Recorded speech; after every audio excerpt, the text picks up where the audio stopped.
صلح حدیبیہ کے موقع پر کسرا جو ایران کا سپر پاور تھا، وہاں سے ایک شخص بھیجا گیا قاصد بنا کر کے، دیکھو محمد صلی اللہ علیہ وسلم نے کتنی طاقت جمع کر لی ہے، کتنے ان کے پاس فوجی ہیں، سامان جنگ کتنا ہے، کیونکہ یہ بڑے بڑے بادشاہوں سے لڑنے کے چیلنج دیتے جا رہے ہیں، ملک کا ملک فتح کرتے جا رہے ہیں، ان کے پاس طاقت کیا ہے وہ دیکھو۔ عروہ بن مسعود ثقفی ایک شخص آیا صلح حدیبیہ کے موقع پر، حضور پاک صلی اللہ تعالیٰ علیہ وسلم کو اس وقت مکہ والوں نے عمرہ کرنے کے لیے روک دیا تھا، نہیں جانے دے رہے تھے، 1400 صحابہ تھے صرف، ایران کی سپر پاور، قیصر ملک روم کا سپر پاور، یہ لوگ قاصد بنا کر کے بھیجیں، دیکھ کر کے آؤ محمد ہماری سلطنتوں کو ہلانے کی بات کرتے ہیں، کون سی طاقت جمع کی ہے۔ یہ شخص آیا، دیکھا، اب اس کی زبان سے سنو، عروہ بن مسعود ثقفی یہ کہتا ہے، یہ حدیث پاک میں بھی موجود ہے کہ اس نے دیکھا کہ یہاں پر انہوں نے کون سی طاقت جمع کی، وہ بار واپس آ کر کے رپورٹنگ کرتا ہے اپنے بادشاہوں کو، کہتا ہے میں نے دیکھا ایک ایسی فوج محمد کے پاس ہے صلی اللہ علیہ وسلم کہ جب وہ بولتے ہیں تو یہ سارے کان کھڑے کر دیتے ہیں، جب وہ کسی بات کا حکم کرتے ہیں تو دوڑ پڑتے ہیں، اور جب وہ وضو کے لیے جاتے ہیں تو مجال ہے کہ ان کی کلی کا ایک قطرہ بھی زمین پر گرے، سب اپنے ہاتھوں میں لیتے ہیں۔ صحابہ کا یہ ماحول دیکھ کر کے اس نے بتایا، اللہ کے نبی صلی اللہ علیہ وسلم کے متعلق وہ کہہ رہا ہے، قاصد میں دور سے دیکھتا رہا محمد صلی اللہ علیہ وسلم وضو کے لیے کلی کر رہے ہیں، اور صحابہ اپنے ہاتھ پھیلائے، اپنے دامن پھیلائے ہیں، وہ کلی کا پانی ان کے ہاتھوں میں آتا، دامن میں آتا، اور سب اپنے چہروں پر لگا لیتے تھے، ایک قطرہ بھی زمین پر گرنے نہیں دیتے تھے۔ اور وہ واپس آ کر کے کسرا سے کہا، میں نے بڑے بڑے بادشاہوں کے ہاں فوج کو بھی دیکھا ہے، لیکن ایسی دیوانگی کسی کے ہاں نہیں دیکھی۔ پوچھا انہوں نے کہ کیا طاقت جمع کی ہے، انہوں نے کہا چھوڑو ان سے لڑنے کی بات ختم کرو، محمد صلی اللہ علیہ وسلم کو وہ تمہارے حوالے کبھی نہیں کریں گے۔ کہا کیوں نہیں کریں گے؟ ارے میاں وہ ان کی کلی کا قطرہ زمین پر گرنے نہیں دیتے، ان کے خون کا قطرہ کہاں سے گرنے دیں گے؟ وہ صحابہ ہیں جو رسول کریم صلی اللہ تعالیٰ علیہ وسلم کے زبان پاک سے نکلے ہوئے قطرے بھی زمین پر نہیں گرنے دیتے تھے۔ تب اللہ رب العزت نے ان کی شان میں قرآن میں آیتیں نازل فرمائی، اور وہ نہتے ہوتے تھے، پیروں میں چپل نہیں ہے، ہاتھوں میں تلوار نہیں ہے۔ غیبی طاقت ایسی ہوتی کہ وہ لکڑی ہاتھ میں لے لیں تو وہی تلوار بن جائے، گھوڑے اگر سمندر میں دوڑائیں تو خشک راستہ بن جائے، اگر وہ درندوں کے پاس آئیں تو وہ درندے ان کے فرمانبردار بن جائیں۔ یہ ساری طاقت و قوت خدا کی طرف سے غیب سے انہیں ملی ہوئی تھی، صرف اس لیے کہ ان کا یہی قول تھا جس کو اقبال نے کہا ہے، آبروئے ماز نام مصطفیٰ، ان کا یہ نعرہ تھا ہماری کل آبرو نام مصطفیٰ سے ہے۔ وہ جیتے مرتے تھے صرف رسول کریم صلی اللہ تعالیٰ علیہ وسلم کی عزت کی خاطر۔ عزیزان گرامی وقار، صلح حدیبیہ کا موقع، جنگ احد کی بات دیکھ لیں، اللہ کے نبی صلی اللہ تعالیٰ علیہ وسلم کے دفاع میں ایک صحابی کھڑے ہیں، اس وقت جنگ کا پانسا پلٹ گیا تھا، کفار مکہ بھاری پڑ گئے تھے، جیتی ہوئی جنگ شکست میں آ گئی تھی، بڑے سخت حالات تھے احد کے میدان میں، اور مسلسل تیر حضور کی طرف برسا رہے تھے، کفار نشانہ کر رہے تھے۔ ایک صحابی کھڑے ہیں حضور کے ڈیفنس میں، ان کے جسم پر 80 تیر چبھے ہوئے تھے، لیکن مجال ہے کہ وہ ہٹیں حضور کے سامنے سے، ہر تیر جسم پر آتا رہا، یہاں تک کہ ایک تیر سیدھے ان کی آنکھ میں گھس گیا، اور ان کی آنکھ کا پتلا باہر آ گیا، اور وہ اسی طرح سے اپنے ہتھیلی میں آنکھ کا پتلا لے کر کھڑے ہیں، لیکن مجال ہے کہ وہاں سے ٹس سے مس ہو، اس لیے کہ انہوں نے اپنی زندگی کو وقف کیا تھا، میں دفاع رسول کے لیے ہوں، ناموس رسالت کے پہرے کے لیے ہوں۔ تبھی تو اللہ تعالیٰ نے ان کو غیبی قوت عطا کی تھی۔ اس کے باوجود اللہ کے حبیب صلی اللہ تعالیٰ علیہ وسلم کے چہرے اقدس پر ایک ظالم کافر نے لوہے کی ٹوپی سے مار دیا، لوہے کی ٹوپی ہوتی تھی جو جنگوں میں پہنی جاتی تھی، وہ پھینکا، رسول کریم صلی اللہ علیہ وسلم کے چہرے پاک پر وہ آ کر لگی، اس کے 2 دانت تھے لوہے کے، وہ سیدھے حضور اکرم صلی اللہ تعالیٰ علیہ وسلم کے رخساروں سے، گال میں سے اندر داخل ہو کر کے دانتوں میں چلے گئے، اور وہ لوہے کی خود نکل نہیں رہی تھی، وہ دانت جو تھے وہ نہیں نکل رہی تھی، کاڑیاں، جس سے دانت ہل گئے تھے، صحابہ کرام بے قرار تھے. جانتے ہیں وہ منظر اگر میں اس کی عکاسی کروں، حدیث کے اوراق پڑھتے پڑھتے میری آنکھیں بھیگ گئی تھی. صحابہ ٹوٹ کر کے میرے آقا کے پاس آئے.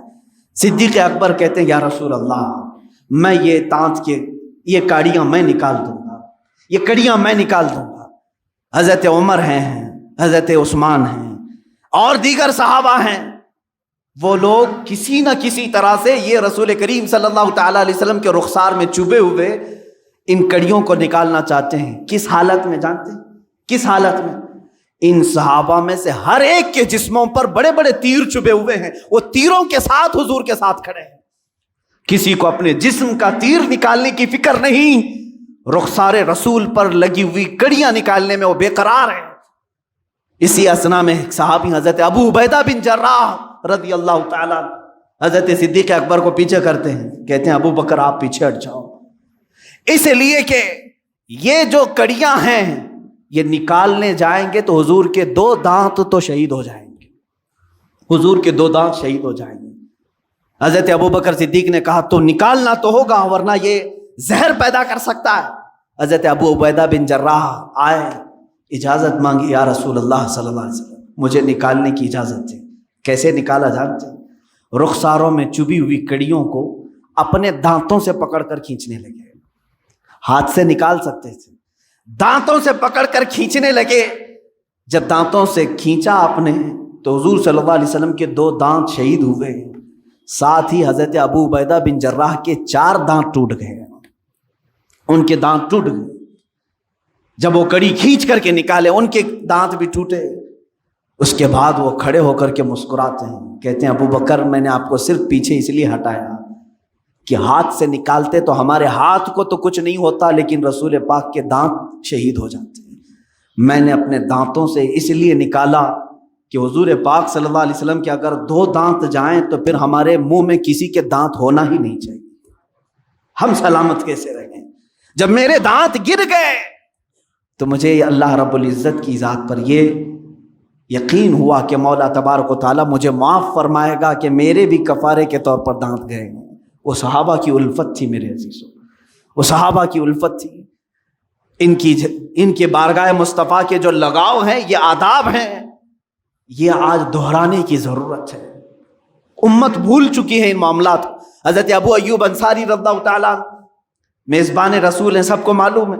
جب مدینہ حضور تشریف لائے تو اونٹنی حضرت ابو ایوب کے گھر پر رکی. فیصلہ یہی ہوا تھا کہ جہاں اونٹنی رکے گی وہاں پر حضور آرام کریں. ابو ایوب انصاری رضی اللہ تعالیٰ عنہ یہ وہ صحابی ہیں جن کو حضور کی میزبانی کرنے کا شرف حاصل ہے. 2 منزلہ گھر تھا، ایک نیچے ایک اوپر. حضور صلی اللہ تعالیٰ علیہ وسلم جیسے تشریف لائے، حضرت ابو ایوب انصاری نے کہا حضور آپ کو جو پسند ہے وہ آپ قبول فرما لیں. اللہ کے حبیب صلی اللہ علیہ وسلم نے فرمایا میں نیچے کا حصہ پسند کرتا ہوں. لوگ ملنے والے آتے جاتے رہیں گے. تقریباً 7 یا 8 مہینے تک میرے آقا کا قیام ان کے گھر پر رہا ہے. ملنے والے آتے جاتے رہیں گے، مجھے نیچے رہنے دو.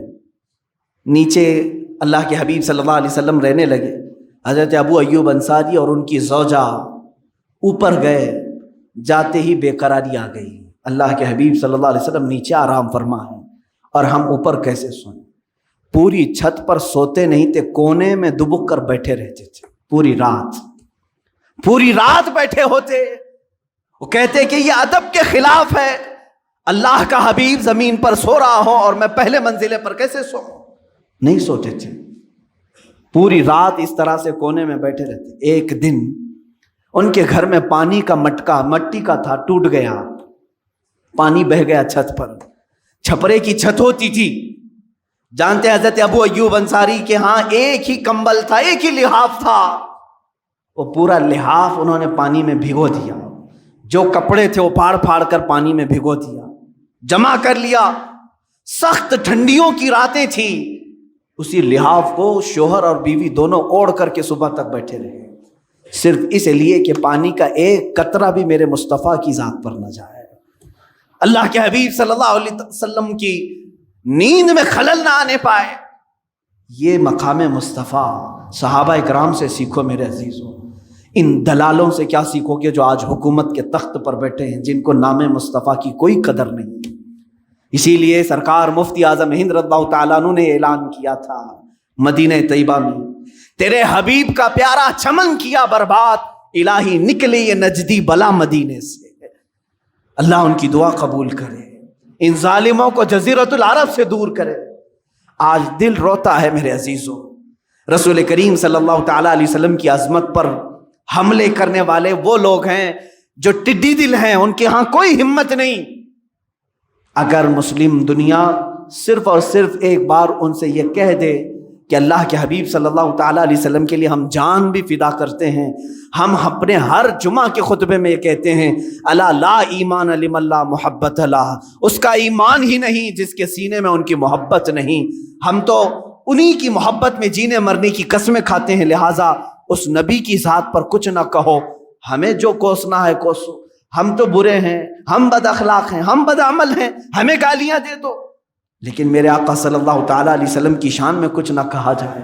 اے مسلمانوں، اپنے آپ کو بیدار رکھو، جس طرح ممکن ہو سکے ان کی مخالفت میں آواز اٹھاؤ۔ اگر آج تمہارے پاس سوشل میڈیا کا پلیٹ فارم ہے تو اس پر اپنا احتجاج درج کرو کہ ہم فرانسیسی یہ تمام درندوں کے خلاف ہیں، اس لیے کہ انہوں نے ہمارے قلب کو، ہمارے دل کو چھیڑا ہے جہاں میرے آقا کی محبت بستی ہے، ہماری آنکھوں کو ٹھیس پہنچائی ہے جن کے نام سے ہم ٹھنڈک محسوس کرتے ہیں۔ اس لیے میں کہتا ہوں یہ ہیومن رائٹس کے بھی خلاف ہے، کسی کو اس طرح سے ستانا، ہریسمنٹ کرنا، کہ یہ ظلم نہیں ہے، یہ جرم نہیں ہے؟ کسی کو بھی ہریسمنٹ کرنا یہ جرم نہیں ہے؟ اس طرح پورے مسلمانوں، کروڑوں مسلمانوں کو یہ ہریسمنٹ کر رہے ہیں اس بات سے کہ کبھی میرے نبی کے شان میں کارٹون بنانے کی بات، کبھی ان کو معاذ اللہ رب العالمین گندے الفاظ کے ساتھ فلم بنانے کی بات۔ اس طرح یہ تمام بار بار چیزیں جو آتی ہیں یہ ہمارے ساتھ، یہ ہیومن رائٹس کی خلاف ہے، ہمارے ساتھ یہ ہریسمنٹ ہے۔ ہم جو ہے بار بار ان تمام کرب کے ساتھ کیوں زندگی گزار رہے ہیں آج؟ کیا ہمیں دنیا میں اس زمین پر تمام لوگوں کی مذہبی آزادی کے ساتھ جینے کا حق نہیں ہے؟ عزیزان گرامی، ہمارا اسلام تو یہ دعوت دیتا ہے لا تسبوا الذین یدعون من دون اللہ فیسبوا اللہ عدوا بغیر علم۔ قرآن کہتا ہے تم ان کے خداؤں کو گالی مت دو، ان کے خداؤں کو گالی مت دو، اس لیے کہ وہ پلٹ کر کے تمہارے خداؤں کو تمہارے خدا کو بولیں گے، جو اللہ حقیقی ہے اس کو وہ گالی دیں گے۔ ہمیں تو یہ منع کیا گیا ہے۔ یہ مغرب، یہ ویسٹرن، جہاں سے یہ لوگ اپنے آپ کو پورا سپر پاور کہنے کا دعویٰ کرتے ہیں اور سب سے زیادہ ترقی یافتہ کہتے ہیں، ان ظالموں کو اتنی بھی تمیز نہیں کہ کسی پوری دنیا کے ایک مذہب کی مقدس شخصیت کے ساتھ کھلواڑ کرنا یہ جرم ہے یا نہیں، ان کو اتنی بھی تمیز نہیں۔ یہ جان بوجھ کر کے کیا جا رہا ہے۔ آج میں مسلمانوں کو ایک درس دے کر کے جانا چاہوں گا، آخری میرا پیغام سنیں۔ حضرت علامہ ابن حجر عسقلانی رحمۃ اللہ تعالی علیہ نے لکھا ہے کہ بغداد پر جب حملہ ہوا تھا تاتاریوں کا، ان ظالموں نے پورے مسلمانوں کا قتل عام کیا تھا، دریائے دجلہ کا پانی مسلمانوں کے خون سے لال ہو گیا تھا، بہت انہوں نے ظلم و ستم ڈھائے، اور ان کا محبوب مشغلہ کیا تھا؟ شام کو آتے تھے، کسی عیسائی پادری کو بٹھا کر کے حضور کی شان میں نازیبا کلمات بکنے کے لیے اسے کہا جاتا، پیسے دیے جاتے۔ ایک بار دربار میں علماء کو قید کر کے لائے ہیں، مسلم علماء کو، ان کے ہاتھ پیچھے بندھے ہوئے ہیں، زمین پر لیٹے ہوئے ہیں، اور دربار میں یہ سارے تاتاری اور بادشاہ بھی بیٹھا ہوا ہے۔ ایک عیسائی پادری کو لایا گیا اور کہا گیا کہ تو حضور اکرم صلی اللہ تعالیٰ علیہ وسلم کے بارے میں جتنا ہو سکتا ہے گرا کر کے باتیں کر، ان کے لیے برے برے شعر بول۔ وہ شروع کرتا ہے۔ اتفاق ایسا کہ اس بادشاہ کا ایک پالا ہوا کتا تھا جو سونے کی زنجیر سے بندھا ہوا رہتا تھا، سونے کی زنجیر سے اسے باندھتا تھا بادشاہ۔ جیسے ہی وہ عیسائی پادری گستاخی شروع کیا، وہ کتا بھونکنے لگا، کتا بھونکنے لگا، اس نے بند کر دیا۔ پھر تھوڑی دیر کے بعد اس نے پھر وہی کام شروع کیا، کتا پھر بھونکنے لگا۔ لوگوں نے اس سے کہا بھی کہ شاید تو جو بول رہا ہے اس کی وجہ سے کتا بھونک رہا ہے۔ پھر جب اس نے تیسری بار اسی طرح سے گستاخی کرنا شروع کیا تو کتا زنجیر توڑ کر کے نکل آیا اور اس عیسائی پادری پر ایسا حملہ کیا کہ دم زدن میں اسے چیر کر کے ٹکڑے کر دیا، ختم کر دیا۔ اور اسی وقت سینکڑوں کی تعداد میں وہی تاتاری جو گستاخی رسول کے مرتکب تھے ایمان کی دولت سے مشرف ہوئے، اسلام میں داخل ہوئے۔ میں یہ بات اس لیے عرض کر رہا ہوں، کبھی کبھار مجھے ایسا لگتا ہے کہ وہ کتا تو ہم سے اچھا تھا، وہ کتا تو ہم سے اچھا تھا جو ناموس رسالت پر کوئی ایک جملہ سننا اسے پسند نہیں تھا، کتوں سے گئی گزری زندگی ہم گزارنے پر آ گئے۔ اسی طرح میرے آقا صلی اللہ تعالیٰ علیہ وسلم کا وہ خچر جس پر آپ سواری کرتے تھے، یعفور نام تھا، اتنا عقلمند تھا، اتنا عقلمند۔ خیبر کے موقع پر حضور صلی اللہ تعالیٰ علیہ وسلم کو گفٹ میں ملا، ہدیے کے طور پر ملا۔ جب حضور صلی اللہ علیہ وسلم نے اس کو لیا تو وہ اپنا سر ہلانے لگا، وہ اپنی زبان میں کچھ کہنے لگا۔ حضور مسکرائے، صحابہ نے پوچھا آقا یہ کیا کہہ رہا ہے؟ وہ جانوروں کی بھی بولیاں سنتے تھے، وہ رسول تھے سب کے۔ اللہ کے حبیب صلی اللہ علیہ وسلم فرماتے ہیں یہ خچر مجھ سے کہہ رہا ہے کہ یا رسول اللہ صلی اللہ تعالیٰ علیہ وسلم، میں اس نسل کا گدھا ہوں، میں اس نسل کا خچر ہوں کہ میرے باپ میرے دادا سب وہ خچر تھے کہ جن کے اوپر انبیاء اکرام نے سواری کی تھی، انبیاء نے سواری کی، اور ان کی نسل کا میں آخری خچر ہوں، اور نبیوں میں سب سے آخری آپ، سب سے آخری آپ ہیں۔ اور وہ خاتم النبیین کا عقیدہ رکھنے والا قادیانیوں سے تو بہتر تھا۔ رسول کریم صلی اللہ تعالیٰ علیہ وسلم سے وہ ایک بات یہ بھی عرض کیا کہ آقا میں ایک یہودی کا خریدا ہوا تھا، اس کی ملکیت میں تھا، لیکن وہ حضور سے کہہ رہا ہے خچر یا رسول اللہ صلی اللہ علیہ وسلم برسوں اس یہودی کے گھر میں رہا، ایک مرتبہ بھی میں اپنی پیٹھ پر اس کو سوار ہونے نہیں دیا۔ حضور پاک صلی اللہ تعالیٰ علیہ وسلم سے کہہ رہا ہے جب بھی وہ سوار ہونے کی کوشش کرتا میں اسے گرا دیتا تھا، اس لیے کہ مجھے یہ یقین تھا کہ میری پیٹھ کسی رسول کے لیے رکھی گئی ہے۔ اسی یعفور کو دیکھیں، جب میرے آقا صلی اللہ تعالیٰ علیہ وسلم کا وصال ہوا، اللہ کے حبیب صلی اللہ تعالیٰ علیہ وسلم جب کسی صحابی کو بلانا ہوتا تو اسی یعفور کو بھیجتے تھے خچر کہ جاؤ عثمان بن عفان کو بلا لاؤ، جاؤ عمر ابن خطاب کو بلا لاؤ۔ یہ سیدھے اسی صحابی کے گھر جاتا، ان کے دروازے کو اپنے سر سے ٹھوکتا، دروازہ کھلتا، وہ اپنی دم سے اشارہ کرتا، صحابہ سمجھتے کہ رسول کا بلاوا آیا ہے، حضور کا قاصد بن کر کے صحابہ کے گھر جاتا۔ لیکن میرے عزیزو، اس کے قلب میں، اس کے دل میں جو عظمت مصطفیٰ تھی وہ یہ، صحابہ کرام فرماتے ہیں حضور صلی اللہ تعالیٰ علیہ وسلم سے ریلیٹڈ ہر چیز سے ان کو محبت تھی۔ جب میرے آقا کا وصال ہوا، انتقال ہوا، اس دن سے لے کر کے 3 دن تک اس یعفور نے نہ گھاس کا ایک پتا کھایا، نہ کھانا پانی، کچھ بھی نہیں، کسی چیز کو منہ نہیں لگاتا تھا۔ اگر کوئی چیز کھانے کے لیے اس کے سامنے پیش کر دی جاتی اپنے پیروں سے ہٹا دیتا تھا۔ صحابہ روتے تھے اس عمل کو دیکھ کر کہ بغیر مصطفیٰ کے یہ کھانا پسند نہیں کرتا۔ 3 دن کے بعد جس کنویں سے آخری مرتبہ میرے آقا صلی اللہ علیہ وسلم نے غسل فرمایا تھا، بیر غرس، جہاں کا پانی یہ روایات میں ہے کہ وہاں جا کر کے دن بھر بیٹھ کر روتا تھا، اور تیسرے دن اسی میں چھلانگ لگا کر کے فوت ہو گیا۔ اس جانور نے یہ درس دیا کہ بغیر مصطفیٰ کے تو یہ جینا بھی بیکار ہے۔ جو نبی کی محبت میں جیا ہو اسے نبی کو چھوڑ کر کے جینے کا کبھی لطف آ ہی نہیں سکتا۔ یقین جانو میرے مولا کی مدد آئے گی، کیونکہ قرآن میں اس نے فرمایا الا ان نصر اللہ قریب، آگاہ ہو جاؤ اللہ کی مدد بہت قریب ہے، اللہ کی مدد بہت قریب ہے۔ عزیزان گرامی وقات، میں اقبال کے اس شعر کو، علامہ اقبال کے اس شعر کو اپنی تقریر کا خلاصہ سمجھتا ہوں۔ کیوں ہم سے روٹھی روٹھی ہے آج کامیابی، کیوں وقار چھینا ہوا دکھتا ہے، کیوں عظمتیں ہم سے دور بھاگی ہوئی ہیں، خوف ہم سب کے دلوں پر کیوں مسلط ہے۔ ایک شعر میں اس مرد قلندر نے جواب دیا تھا کہ فرماتے ہیں اقبال کہ ان کے جو ہم غلام تھے خلق کے پیشوا رہے، ان کے جو ہم غلام تھے خلق کے پیشوا رہے، ان سے پھرے جہاں پھرا پھرائی کمی وقار میں، طریق مصطفیٰ کو چھوڑنا ہے وجہ بربادی، اسی سے قوم دنیا میں ہوئی ہے بے اقتدار اپنی، اسی سے قوم دنیا میں ہوئی ہے بے اقتدار اپنی۔ میرے عزیزوں، ابو داؤد شریف کی حدیث، میرے آقا صلی اللہ علیہ وسلم فرماتے یوشک ان تداعی علیکم الامم کما تداعی الاکلۃ الی قصعتها، حضور فرماتے ہیں قریب دیکھو گے تو میری امت پر ساری جماعتیں جھپٹ پڑیں گی جیسے کہ بھوکا برتن پر جھپٹتا. کیا وہ زمانہ نہیں ہے آج؟ ہر قوم ہم پر جھپٹا ماری ہوئی ہے, ہر ایک کا ٹارگٹ یہی نظر آتے. کیوں؟ میرے آقا صلی اللہ تعالی علیہ وسلم سے صحابہ نے پوچھا, نحن من قلت یومئذ یا رسول اللہ, اے اللہ کے رسول اس زمانے میں کیا ہماری تعداد کم ہوگی؟ کیوں ساری قومیں ہم پر جھپٹیں گی؟ اللہ کے نبی صلی اللہ علیہ وسلم فرماتے وَلَكِنَّكُمْ كَثِيرُونَ غُثَاءً كَغُثَاءِ الْبَحْرِ, نہیں تمہاری تعداد بہت زیادہ ہوگی لیکن تمہاری حیثیت سمندر کے جھاگ کی طرح ہوگی. جھاگ کس کو کہتے ہیں؟ جو ہواؤں میں اڑ جاتا ہے. یہی تو کیفیت ہے آج ہماری, کبھی اس کی جے بھی جے, کبھی اس کی جے بھی جے, ادھر اڑے کبھی ادھر اڑے. اخلاص اور پیورٹی جب نہ ہو.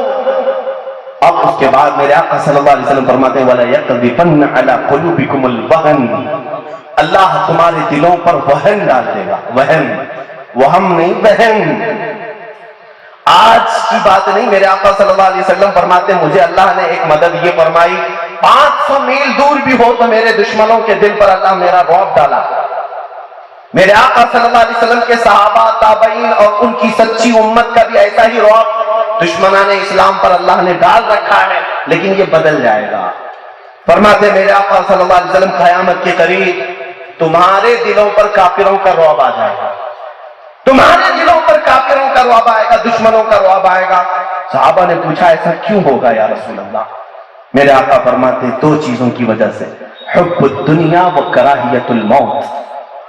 تم دنیا میں ڈوب جاؤ گے, محبت کرنے لگ جاؤ گے اور موت سے بھاگنے لگو گے. یہ 2 چیزیں جب تمہارے اندر آ جائیں تو سمجھ لینا کہ دل تمہارا بار بار ڈولتا رہے گا, کبھی ادھر سے کوئی مارنے آ رہا ہے, کبھی ادھر سے کوئی مارنے آ رہا ہے. اسی خوف کے سہارے تو آج جی رہے ہم. دنیا کی محبت نے ہمیں یہاں لا کر رکھا ہے. اور مجھے وہ بات یاد آتی ہے, مولانا روم فرماتے ہیں رسول کریم صلی اللہ تعالی علیہ وسلم کی بارگاہ میں ایک بار شہد کا ایک پیالہ پیش کیا گیا. حضور پاک صلی اللہ تعالی علیہ وسلم اس کو تناول فرما رہے. اچانک کوئی چیز سامنے سے آتی نظر آئی, کسی اور کو نہیں, میرے آقا نے اپنے ہاتھوں سے اسے ہٹائے, دھکا دیا. صحابہ بیٹھے ہوئے تھے. پھر دوبارہ حضور پاک صلی اللہ علیہ وسلم نے شہد کا پیالہ اٹھایا, پھر کوئی چیز آتی نظر آئی, اس کو ہٹایا. تیسری مرتبہ میرے آقا نے پیالہ اٹھایا لیکن شہد نہیں تناول فرمایا, نیچے رکھ دیا. آنکھوں سے آنسو آنے. توجہ سے سننا میرے عزیزوں. صحابہ نے پوچھا آقا یہ کیا ماجرا تھا, آپ کس چیز کو ہٹا رہے تھے جبکہ آپ کے بدن پاک پر کبھی مکھی نہیں آتی؟ کس چیز کو آپ دور کر رہے تھے؟ سنو, وہ عظمت والی نگاہیں دیکھتی ہے جو سب کی نگاہیں نہیں دیکھتی. میرے آقا صلی اللہ علیہ وسلم فرماتے ہیں میرے صحابہ, دنیا میرے پاس پورا مال و دولت لے کر کے آئی. کہا یا رسول اللہ میرا مال زر دولت قبول فرما دے, آپ کے لیے خزانے کھول دوں گی.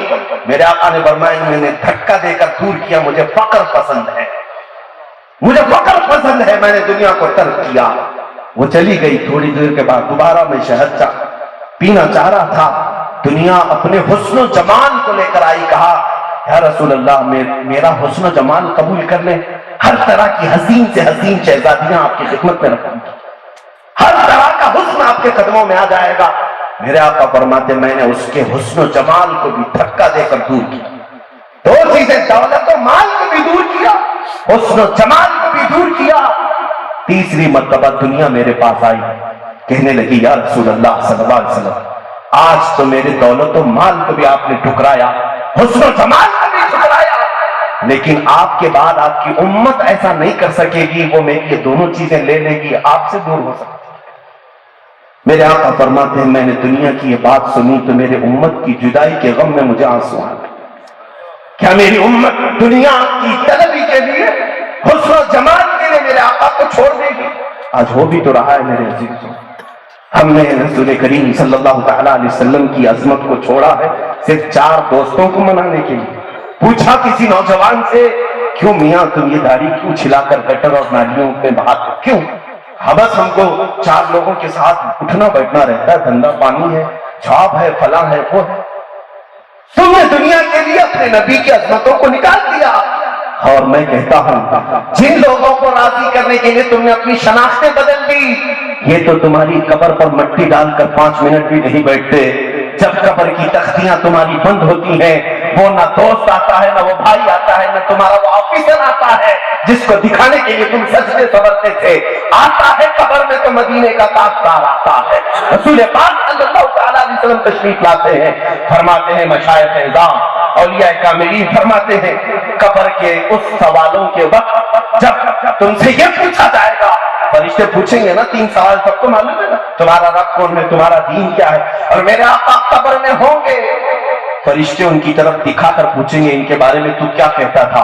توجہ سے سنو اے نوجوانوں، اگر تم یہ سوچتے ہو میرے آقا کو دیکھ کر تمہیں چیخ پڑوں گا یہ میرے آقا ہیں، میرے داتا ہیں، میرے مولا، بزرگان دین فرماتے ہیں قبر میں جب تم اس وقت دیکھو گے میرے آقا اپنا چہرہ پھیر لیں اور فرمائیں گے خبردار میری طرف مت دیکھنا، اس لیے کہ تجھے تو دنیا میں میرا چہرہ پسند نہیں تھا، تجھے دنیا میں میرا چہرہ پسند نہیں تھا، آج کیوں دیکھ رہا ہے؟ تو کیا بلاؤ گے انہی فلم ایکٹروں کو، قبر میں پکارو گے انہی لوگوں کو جس کے تم فین ہو؟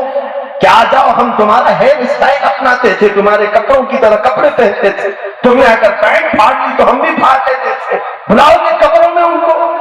میرے عزیزو اس وقت سوائے دامن رسول کے کوئی چیز تمہیں بچا ہی نہیں سکے گی۔ آج لے ان کی پناہ، آج مدد مانگ ان سے، پھر نہ مانیں گے قیامت میں اگر مان گیا، پھر نہ مانیں گے اگر قیامت میں مان گیا۔ عزیزان گرامی وقار، ہم سب کو اولیاء کاملین نے یہی درس دیا۔ سرکار سیدی حضور احسن العلماء رضی اللہ تعالیٰ عنہ کی بارگاہ میں آج خراج عقیدت پیش کرنے کے لیے آئے ہیں۔ اس عظیم شہزادے کو آپ دیکھ رہے ہیں جس بارگاہ کا میں ایک ادنا سا بھکاری ہوں، مارحرہ مطہرہ کو میں نے بہت قریب سے پڑھا ہے، وہاں کے مشائخ اور پیران اعظام نے جو پوری دنیا کی تربیت کی ہے، میں نے موضوع ہی اس لیے ابھی آپ کے سامنے گھمایا کہ وہ ایک خانقاہ ایسی نظر آتی ہے جس نے ترک دنیا ہمیں سکھایا ہے، ترک دنیا ہمیں سکھایا۔ بڑے بڑے لوگ اپنے نذرانوں کے ساتھ وہاں حاضر رہتے خریداری کے لیے، لیکن ماہرہ کے ایک پیر کو بھی آج پورا ہندوستان خرید نہیں سکا۔ نعرے تحریر، نعرے رسالت، خاندان برکات، خانقاہ عالیہ قادریہ برکاتیہ، حضور تاج المشائخ۔ میری اصلاح فرمائیں گے حضور، جہاں تک مجھے روایتیں ملی ہیں، لیکن یہ دیکھی بھی آنکھیں، میں نے سنا ابھی کانپور میں کل کہ سیدی احسن العلماء رحمت اللہ کے میلاد کے آپ جا رہے تھے اور مارحرہ مطہرہ کے غریب بستیوں والے آ گئے، کہا ہمارے گھر میں بھی میلاد ہے۔ آپ نے فرمایا نہیں مجھے ممبئی جانا ہے۔ دیہات والے کبھی کبھار جو والہانہ محبت کرتے ہیں ان کی محبت ہی الگ ہوتی ہے۔ انہوں نے کہا کہ اچھا میاں آپ وہیں جائیں گے بڑے شہروں میں، بڑے شہر میں جائیں گے؟ اور میں نے سنا کہ انہوں نے یہ تک کہا کہ ٹھیک ہے میاں جاؤ، جب انتقال ہوتا ہے تو مارحرہ والے ہی رہیں گے، ممبئی والے تھوڑی نہ آئیں گے۔ حضور احسن العلماء رحمۃ اللہ تعالیٰ علیہ نے بستہ ساری چیزیں رکھ دی اور کہا چھوڑو، بتاؤ کہاں ہے محفل، اب یہی محفل کریں گے۔ یہ امت مصطفیٰ صلی اللہ تعالیٰ علیہ وسلم کی فکر ہوتی ہے، نہ کہ دنیا طلبی۔ انہی اولیاء کی بارگاہ میں ہم آج سر جھکاتے ہیں جن اولیاء نے ہمیں یہ دنیا میں ڈوب جانے سے محفوظ رکھنے کے علاج عطا کیے ہیں۔ میرے عزیزو، آج آپ سب کے لیے یہی میری ریکویسٹ ہے کہ جس طرح سے ہمارے بچے آج ڈوب گئے ہیں انٹرنیٹ میں، یہ جال ہے، یہ کیسے پھنسے ہوئے ہیں۔ رات کو اس کے ہاتھ میں موبائل آیا، صبح کی اذان تک گیم میں مصروف ہے اور پورنوگرافی، پتہ نہیں کیسی کیسی گندی تصویروں کے ساتھ پوری رات گزارتے رہتے ہیں۔ تم جس چیز میں جکڑے ہوئے ہو تم اس کے لیے نہیں پیدا کیے گئے ہو، تم اس کے لیے نہیں بنائے گئے ہو، تم عظمت مصطفیٰ کے علمبردار ہو۔ قرآن نے تمہیں کہا ہے کنتم خیر امہ، تم سب سے بہترین امت ہو۔ کہاں یہ غلاظتوں میں پڑ گئے؟ کہاں تمہارے ہاتھوں میں یہ آ گئی؟ تمہارے ہاتھ تو قرآن کریم اٹھانے کے لیے تھے، تمہاری زبانیں تو عظمت رسول کے گن گانے کے لیے تھی، تمہاری آنکھیں تو وہ ہونی چاہیے کہ جس کے دل پر پڑے وہ ایمان سے سرشار ہو جائے۔ آج ہم نے اپنے آنکھوں اپنے آپ کو برباد کیا ہوا ہے۔ پلٹ آؤ، بدل جاؤ، پھر سے وہ مدد اللہ کی ہمارے ساتھ آنے والی ہے۔ سلطان الاولیاء سرکار غریب نواز کے عرس مقدسہ کی مناسبت سے بھی میں یہی عرض کرنا چاہوں گا۔ آخری بات میں سمیٹتا ہوں، میں نے میرے مرشد گرامی حضور تاج المشائخ کو اتنی دیر تک زحمت دی ہے، میں اللہ کی بارگاہ میں معافی بھی طلب کرتا ہوں۔ بس یہ چاہتا ہوں کہ بچہ باپ کے سامنے جب زیادہ بولتا رہتا ہے تو صرف اسی امید سے بولتا ہے کہ جہاں پھسلن ہوگی یہ سنبھال لیں گے، کبھی تو ہمارا ہاتھ پکڑ لیں گے، کہیں تو ہماری انگلی تھام لیں گے۔ میرے عزیزوں، سلطان الاولیاء غریب نواز کو آپ جانتے ہیں، غریبوں کو نوازتے تھے، عطا کرتے تھے، لٹاتے تھے، لیکن ایک بات مجھے دہلا دیتی ہے، ان اولیاء کی وہ بارگاہ میں جب جاتے ہیں، میں نے ایک چیز پڑھی، آپ کے ایک صاحبزادے ہیں خواجہ حسام الدین جو غائب ہو گئے، ان کا پتہ نہیں چل سکا۔ خواجہ حسام الدین، وہ حسام الدین نہیں جو سامبر شریف میں، خواجہ حسام الدین کے متعلق میں نے یہ پڑھا کہ وہ بچپن میں یعنی جوانی کی عمر تھی، 15 سال کے قریب مدرسے سے آ رہے تھے۔ مدرسہ مطلب غریب نواز رضی اللہ تعالیٰ عنہ نے کسی عالم کے پاس بٹھایا تھا پڑھنے کے لیے، واپس آ رہے تھے تو اپنے ساتھیوں کے ساتھ آتے آتے راستے میں چکر آیا اور گر گئے، چکر آ کر گر گئے تو دوستوں نے اٹھایا اور پوچھا حسام الدین کیا بات ہے؟ کہا 3 دن سے میرے گھر میں فاقہ چل رہا ہے، 3 دن سے گھر میں فاقہ چل رہا ہے، بھوک کی شدت نے مجھے پریشان کر دیا، میں چکرا گیا۔ وہ بچے گھبرا گئے، اٹھایا، غریب نواز کے بیٹے کی حالت یہ ہے، اٹھایا اور کہا آپ کے بابا معین الدین حسن چشتی جو ہم سب کے سروں کے تاج ہیں وہ بھی فاقہ کرتے ہیں؟ بیٹے نے کہا اے بچوں، میں تو 3 دن سے ہوں، میرے بابا کو پچھلے 9 دن سے فاقے میں دیکھ رہا ہوں۔ اتنا کہہ کر کے وہ آ تو گئے، سارے بچے دوڑ کر اپنے اپنے گھروں پر جا کر اپنے والدین سے کہا ہم نے تو عجیب منظر دیکھا، پیر و مرشد کے گھر میں فاقہ ہے اور وہ پوری دنیا کو نواز رہا ہے۔ گھروں سے سارے لوگ بڑے بڑے طبق لے کر کے آئے۔ شام کے وقت غریب نواز رضی اللہ تعالیٰ عنہ روزہ افطاری کے لیے بیٹھے تھے، سارے کھانے دیکھ کر کے آپ نے محسوس کیا آج تو کچھ الگ ہوا ہے، اتنے کھانے تو آتے نہیں تھے۔ لوگوں سے پوچھا کہ آج سارے لوگ کھانے لے کر کے آ گئے، کیا بات ہے؟ سبوں نے کہا حضور ہم نے یہ سنا ہے کہ آپ کے گھر میں فاقہ چل رہا ہے۔ ہم کو آپ نے اشارتاً بھی نہیں کہا، ہم ساری چیزیں لے کر حاضر ہو جاتے ہیں۔ سرکار غریب نواز نے پوچھا کہ کون بتائے؟ کہا خواجہ حسام الدین آج گر گئے تھے راستے میں چکر آ کر کے بھوک کی شدت کی وجہ سے، تو ہم نے ہمارے بچوں سے سنا کہ وہ کہہ رہے تھے آپ کے گھر میں فاقہ ہے۔ غریب نواز رضی اللہ تعالیٰ عنہ نے جو تناول کرنا تھا تناول فرما لیا۔ گھر آئے رات کو، اپنی اہلیہ محترمہ کو بلایا، حسام الدین کدھر؟ بلانے کے بعد آپ نے صرف ایک تنبیہ کہی، اے حسام الدین تم ہمارے سامنے سے دور ہو جاؤ، اس لیے کہ میں نے جو فاقہ کیا تھا وہ قوم کو دکھانے کے لیے نہیں، یہ میرے رب کا اور میرا راز تھا جو تو نے افشا کیا ہے۔ یہ رسول کریم صلی اللہ علیہ وسلم کے گھر کی عادتیں تھیں، وہ آل رسول ہیں جنہوں نے ہمیں دین دیا ہے۔ آج تو بچے سے بھی اس لیے بگڑے ہوئے ہیں کہ ماں نے آج چکن نہیں بنایا ہے، ماں نے آج مٹن نہیں بنایا ہے، بھاگ کے چلا گیا۔ میرے عزیزو یہ درس بھی تو دو بچوں کو کہ قناعت بھی کسی چیز کا نام ہے۔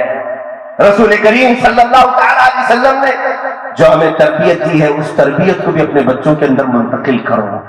آج وہ بچیاں جو ٹی وی سیریل دیکھ کر کے اپنے لائف سٹائل کو متعین کر رہی ہیں، ان کے لیے بھی میں کہوں گا، میں صرف آپ سے جو مخاطب ہوں اس لیے کہ آپ مسلمان ہیں، میں کافروں کے درمیان گفتگو نہیں کر رہا۔ آپ کا میرا تعلق مدینے کے تاجدار سے ہے تو بات بھی میں مدینے کے تاجدار کی ہی کر رہا ہوں۔ آپ سب کو عمل کرنا ہی چاہیے۔ میرے آقا صلی اللہ تعالیٰ علیہ وسلم نے اپنے گھر میں یہ بھی سکھایا، حسنین کریمین۔ شہاب الدین قلیوبی رحمۃ اللہ علیہ اس کو لکھتے ہیں، مجھے درد ہوتا ہے اس چیز کو بیان کرتے ہوئے کہ میرے آقا گھر میں آئے، حسنین کریمین کو روتا ہوا دیکھا، پوچھا فاطمہ کیوں رو رہے ہیں؟ کہا بھوک سے رو رہے ہیں، بھوک سے رو رہے ہیں۔ اللہ کے حبیب صلی اللہ علیہ وسلم فرماتے ہیں میں جاؤں گا ان کے لیے کچھ نہ کچھ لاؤں گا۔ اور میرے آقا کہے کہاں سے لاتے؟ وہ مالک جنت ہے، طلب کرے جنت کے طبق اتر جائیں۔ لیکن میرے آقا مدینہ طیبہ سے بہت دور آ گئے، ایک باغیچے میں داخل ہوا۔ باغیچے کا مالک وہاں کھڑا تھا، اس سے پوچھا کہ اے باغیچے کے مالک کیا تو مجھے مزدوری پر رکھے گا؟ تیرے باغیچے میں کسی کام کی حاجت ہے؟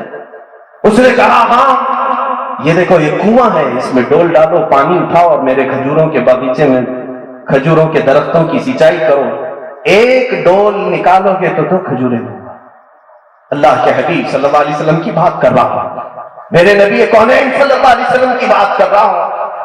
عزیزان گرامی، رسول کریم صلی اللہ علیہ وسلم نے قبول فرمایا، رسی لے کر کے ڈول سے پانی نکالتے اور اٹھا کر لے جا کر اس درخت پر ڈالاتے، 2 کھجوریں وہ دیتا ہے۔ یہ صرف اور صرف میرے آقا نے پوری امت کے درد کے لیے کیا ہے، جن کا حال آج یہ ہے، ہمارے بچے اور جوان یہ سوچ کر کے بیٹھے میرے اسٹینڈرڈ کا تو کام ہی نہیں ہے، حلال کاموں کے لیے بھی اس طرح بیٹھے ہوئے۔ اللہ کے حبیب صلی اللہ تعالیٰ علیہ وسلم نے اپنے بچوں کی تربیت ادھر ادھر سے آئے ہوئے مال سے نہیں فرمائی، حلال اپنی مزدوری اپنے محنت سے بھی فرمائی۔ 3 ڈول آپ نے کھینچے تھے، حضرت قلیوبی فرماتے ہیں دردناک واقعہ ہے، رسی ٹوٹ گئی اور ڈول گر گیا، رسی ٹوٹ گئی ڈول گر گیا۔ اس باغیچے کا مالک جانتا نہیں تھا، وہ آیا، آ کر حضور پاک صلی اللہ علیہ وسلم پر ہاتھ اٹھا دیا۔ اللہ اکبر، میرے آقا صلی اللہ علیہ وسلم نے کچھ بھی جواب نہیں دیا، رسی کو جوڑا اٹھا کر کے، جتنے ڈول نکالے واپس میرے آقا تشریف لائے، وہی کھجوریں لا کر حسنین کریمہ ان کو کھلایا جو بھوکے تھے۔ میرے عزیزو، یہ رسول پاک صلی اللہ علیہ وسلم کے گھر کو مجبور گھرانہ نہ سمجھنا، پوری دنیا ان کے چوکھٹ کی کنیز ہے، مگر سکھایا ہے انہوں نے فخر کو سکھایا ہے۔ میرے آقا صلی اللہ تعالیٰ علیہ وسلم کی بارگاہ میں شام میں وہ شخص دوڑتا ہوا آیا، اسے کسی نے خبر کر دی کہ جس پر تو نے آج ہاتھ اٹھایا وہ محمد رسول اللہ ہے۔ اس نے تلوار لے کر اپنا ہاتھ کاٹ دیا، مجھے اس ہاتھ کی ضرورت نہیں جو میں نے میرے آقا یعنی رسول پاک پر اٹھایا۔ یا تو وہ ایمان والا نہیں تھا، اس کی تفصیلات اس حکایت میں موجود نہیں ہے۔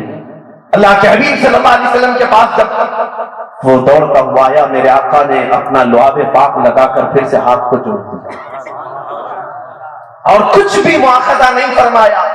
میرے عزیزو، یہ تمام باتیں میں صرف عشق رسول میں تمہیں ڈوبنے کے لیے کہہ رہا ہوں۔ وہ عظمت والے رسول کی محبت میں جھوم جاؤ جس رسول کو اللہ تعالیٰ نے ہمارے درمیان مبعوث کیا ہے۔ تم اب تک اپنی حیثیت نہیں سمجھ سکے، اس امت میں پیدا ہونے کے لیے انبیاء دعا کرتے رہے اور پچھلی امتیں رویا کرتی تھیں، امت مصطفیٰ کی قسمت پر وہ رشک کیا کرتے تھے۔ کیا ہو گیا ہمیں؟ ہم اپنی حیثیت نہیں سمجھ پا رہے ہیں، اپنی حیثیت کو۔ میرے آقا صلی اللہ علیہ وسلم کو مولا پورے جہانوں کی رحمت بنایا ہے، وہ کسی عالم میں رہ جاتے ہیں کیونکہ وہ ہر عالم کی رحمت ہے، یہ ان کی مہربانی ہے کہ یہ عالم پسند آیا۔ میرے آقا ہمارے درمیان ہے، یہ جو عذابات ہم سے اٹھائے گئے ہیں، آج ہمارے گناہ ویسے ہی ہیں جیسے شعیب علیہ السلام کی قوم کے تھے، ویسے بھی ہیں جو لوط علیہ السلام کی قوم کے تھے، ویسے گناہ بھی ہیں جو موسیٰ علیہ السلام کی قوم کے بھی تھے، لیکن ان کی نافرمانیوں پر مولا انہیں بندر بنایا، خنزیر بنایا، زمین پھاڑ کر کے انہیں تہس نہس کر دیا، آسمان سے پتھروں کے نوکیلی بارشیں کی، آگ برسایا۔ وہ سب عذابات دیکھ رہے ہو، آج تم آ رہے ہیں؟ نہیں آئے۔ قرآن یہ بھی کہتا ہے وَمَا كَانَ اللَّهُ لِيُعَذِّبَهُمْ وَأَنْتَ فِيهِمْ، اب اللہ ویسے عذاب نہیں بھیجے گا اس لیے کہ لوگوں تمہارے درمیان میرا رسول جلوہ ہے، یہ رسول کی برکت ہے، اور آپ یہ سوچ کر کے بیٹھے ہیں ہم جو کچھ کر رہے ہیں وہ سب صحیح کر رہے ہیں۔ میرے آقا کی رحمتوں نے بچا رکھا ہے، تو کیوں نہ ہم پلٹ کر کے اسی تاجدار مدینہ کی طرف چلے جہاں سے صدیق اکبر چلے تھے، جہاں سے حیدر کرار چلے تھے۔ میرے عزیزو، راستہ ایک ہی ہے ہماری کامیابی کا، پلٹ جاؤ اسی گنبد خضرا کی چھاؤں کی طرف، وہاں سے جو احکامات ملے سر جھکا کر عمل کرو، پھر دیکھو دنیا کے اقتدار بھی تمہارے قدموں میں ہے، حکومتیں بھی تمہارے پاس ہیں، اور دولت و مال بھی تمہارے پاس ہے۔ ارے وہ گدڑی پہنے ہوئے صحابہ جب جنگلوں میں جاتے تھے، شیروں کو اللہ ان کا مطیع فرما بردار بناتا تھا، اور دریاؤں میں وہ جاتے گھوڑے لے کر کے تو اللہ ان کے لیے راستے کشادہ فرما دیتا تھا، راستے کھول دیے جاتے تھے۔ آج ہمارے لیے زمینیں تنگ اس لیے ہو رہی ہیں، ان کے جو ہم غلام تھے، خلق کے پیشوا رہے، ان سے پھرے، جہاں پھرا پھر آئی کمی وقار میں۔ آج اس دور سے ایک بات جڑ کر کے دیکھو، میرے آقا صلی اللہ تعالیٰ علیہ وسلم نے وعدہ فرمایا ہے، اور رب نے وعدہ فرمایا وَلَا تَهِنُوا وَلَا تَحْزَنُوا وَأَنْتُمُ الْأَعْلَوْنَ إِن كُنتُم مُؤْمِنِينَ، نہ گھبراؤ، نہ پریشان ہو، تم ہی سربلند رہو گے اگر تمہارے پاس ایمان ہے۔